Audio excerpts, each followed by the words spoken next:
Hey guys, it's Keenan Starks, real estate agent with Keller Williams, and I created this video to help you out through the home buying process. This video is going to be about closing costs, what kind of closing costs are incurred during the home buying process, and what to expect.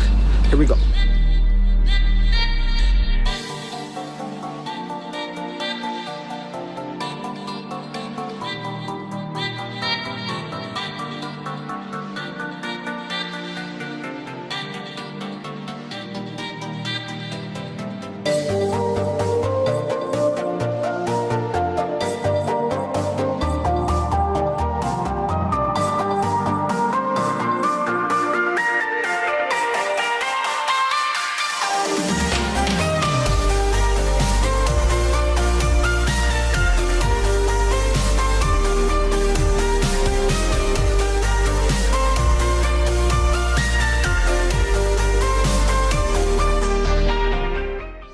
Okay, let's get started. This video is all about closing costs. Closing costs will make more sense once you understand what they cover and how they protect the biggest investments you'll likely make in your lifetime. So today's video, we're going to cover what are closing costs, how much are closing costs, what exactly is included into closing costs, can I negotiate closing costs, and how to prepare yourself for closing costs. What are closing costs? Closing costs are lender and third-party fees paid at the closing of a real estate transaction, and they can be financed as a part of the deal or be paid up front. They range from 2 to 5% of the purchase price of a home. For example, those who buy a $150,000 home, that would amount to about $3,000 to $7,500 in closing fees. The loan estimate is given to you within 3 business days of turning in a mortgage application. It outlines the various terms attached to the loan, including your interest rate, estimated monthly payments, and the cash you need to close. The Consumer Financial Protection Bureau's goal with these new disclosures, including the loan estimate, is to help consumers better understand the mortgage process, assist with comparison shopping, and prevent surprises that may arise at the closing table. Understanding and educating yourself about these costs before settlement day arrives might help you to avoid any headaches at the end of the deal. Closing costs will cover both recurring and non-recurring fees that are part of your transaction. Recurring costs are ongoing expenses that you will continue to pay as a homeowner, with a portion due upon closing. Non-recurring fees are one-time fees associated with borrowing money and the services that were required to purchase the property.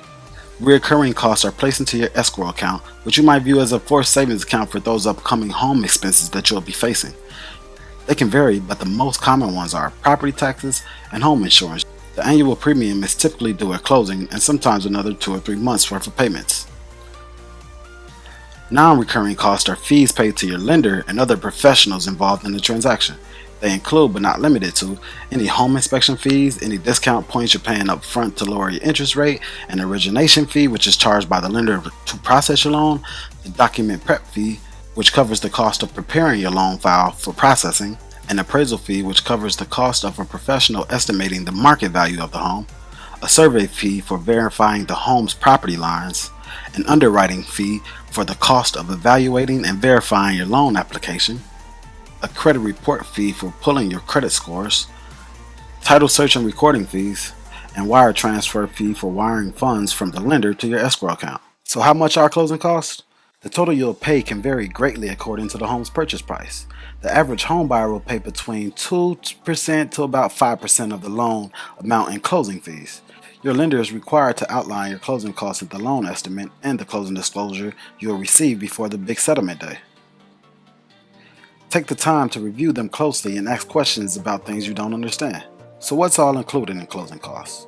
Closing costs can include many items: fees the lender charges you to process and finalize your loan, appraisal fees, inspection fees, credit search fees, title search fees, attorney fees, transfer taxes, prepaid property taxes, prepaid interest, and homeowners insurance. The exact fee will vary by lender and according to the kind of property that you're purchasing. Can you negotiate your closing costs? Some lenders offer help with reducing closing costs, so always ask about that. You may also ask the seller's assistance with closing costs as a part of your home purchase negotiation. You can shop for certain closing cost services on your own or with your real estate professional to try to find the best deal. Also, the lender fees believed to be fixed, but there can be some wiggle room in there as well. How to prepare yourself for closing costs. The best time to study closing costs is when you're shopping for a lender, and you can compare your desired loan amount with the interest rates you're offered, plus any discount points you may pay upfront to lower those rates. Then you can use tools like closing calculators to determine what your cost might be. The calculator will gauge your monthly mortgage payments based on whether you're financing the closing costs in your mortgage or whether you decided to pay them upfront. The calculator will gauge your monthly mortgage payments based on whether you're financing the closing costs into your mortgage or whether you've decided to pay them upfront. One major service you should shop around for is title insurance. You can also shop around for the home inspection, survey, and homeowner's insurance. The lender is required to give you a list of approved providers who can deliver the services for which you can shop, but you don't have to stick with only those vendors. If you find a company that is not on the list but has a more competitive rate, check with your lender to see if that company meets the required qualifications to provide the requested services. Okay guys, thanks for watching. I hope this video helped you out. Hey, and if you know somebody that's looking to buy, sell, or invest into real estate, please pass along my information and let them know that you do know a realtor. Thank you.